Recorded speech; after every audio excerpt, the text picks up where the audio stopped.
Next है question number 27 और इसमें दिया है let R be relation defined over N where N is a set of natural numbers. तो एक रिलेशन डिफाइंड है from set of natural numbers to set of natural numbers.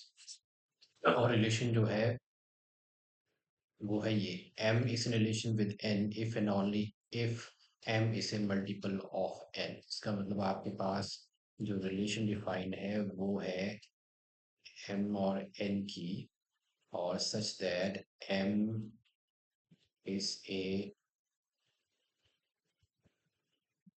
multiple of n। ये है आपकी रिलेशन।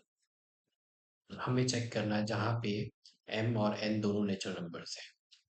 तो relation defined है n to n from natural number to natural number. हमें check करना है कि ये रिफ्लेक्सिव है या नहीं है। तो रिफ्लेक्सिव के लिए चेक करते हैं। ओके, अब m जो है वो m के साथ रिलेशन में ही होगी, क्योंकि m जो है वो m का मल्टीपल होता है। कोई भी नंबर जो है वो अपने आप का मल्टीपल होगा, तो reflexive m is in relation with m। So this implies that m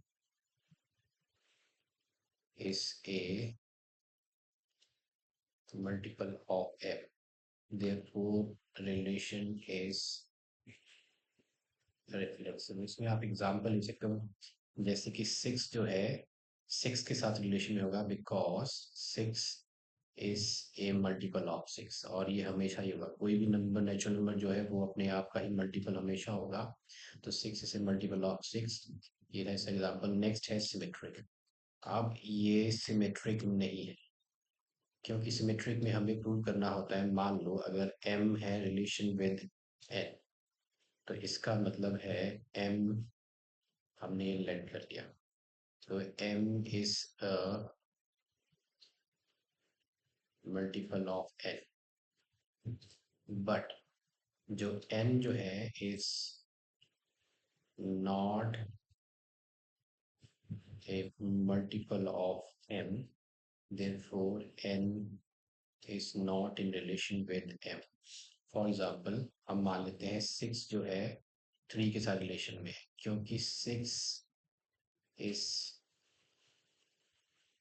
A multiple of 3। But हमें पता है 3 is not a multiple of 6, therefore 3 is not in relation with 6। जिसका मतलब है r is not symmetric। अब check करते हैं transitive के लिए। तो ट्रांजिटिव के लिए हमें चाहिए दो केस ऐसे, अगर m रिलेशन है n के साथ, तो इसका मतलब है m is a multiple of n। और मान लेते हैं n इस इस रिलेशन विद p। तो m अगर मल्टीपल ऑफ n है तो m हम k इंटू एन समथिंग लिख सकते हैं। अब n इस रिलेशन विद p, इसका मतलब है n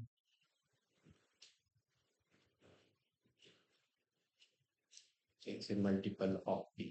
तो इसका मतलब हुआ n इज इक्वल टू हो जाएगा, लेट्स से हियर हम ले लेते हैं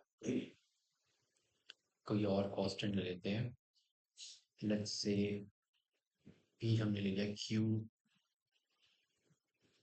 और यहाँ ले लेते हैं let's say lambda, lambda into v। अब m is equal to k into N है, तो हम इसे लिख सकते हैं आपका n। Now n is equal to हमने लिया है लैम्डा इंटू पी, तो ये होगा k into lambda into P. इसका मतलब है m is equal to k into lambda into P, therefore m is a multiple of p।